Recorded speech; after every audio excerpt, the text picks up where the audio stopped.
Yellow feels innocent. It's the color of sunlight, optimism, fresh lemons, and those smiley faces that promise everything will be fine. Historically, yellow has been none of those things. For most of art history, using yellow meant stepping into a chemical soap opera. It faded, cracked, poisoned people, and sometimes came from sources that should have stayed out of polite conversation. Artists weren't just choosing a mood, they were choosing a material, and materials have personalities, and some of them are unhinged. Let's start strong. Indian yellow, a glowing, warm pigment used in 19th century India that painters adored for its almost supernatural radiance. For years, no one in Europe really knew where it came from, until 19th century accounts claimed cows were fed mostly mango leaves, their urine collected, concentrated, and dried into pigment. Stunning color, a disturbing story. Production eventually stopped and safer synthetic yellows took over. A lesson from history. If a pigment has a tragic backstory, it usually has a fragile future. Orpiment, bright as molten gold, was adored by artists and prized by alchemists. But conservators approached it like a ticking bomb.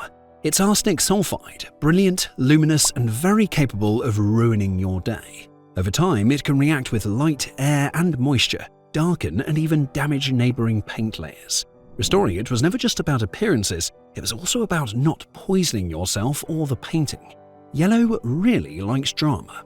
Not all yellow pigments came from bodily fluids or slow poisoning. Some arrived through early chemistry that felt like cooking without a recipe. Naples yellow, one of the earliest synthetic pigments, was created by heating lead and antimony compounds together.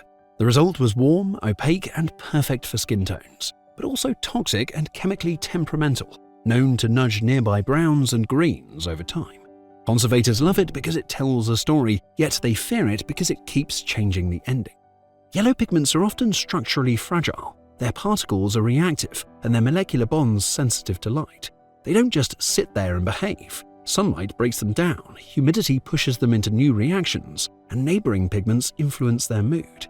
That's why yellows fade first, halos disappear, and once golden garments turn strangely pale. Yellow is honest about time. Here's the fun part. Today, our brains read yellow as cheerful and energetic, safety vests, emojis, sunshine branding. But in many historical European contexts, yellow was tied to betrayal, sickness, warning signs, and outsiders. Same wavelength, completely different reputation. Color isn't universal. It reflects chemistry, culture, and whatever humans are feeling at the time. So what to do when a yellow fades? Do you replace it, reinforce it, brighten it, or accept that time has spoken? A careful hand usually chooses restraint, tests, hesitates, and respects the fact that yellow was never meant to stay perfect forever. Repainting it isn't preservation, it's a rewrite.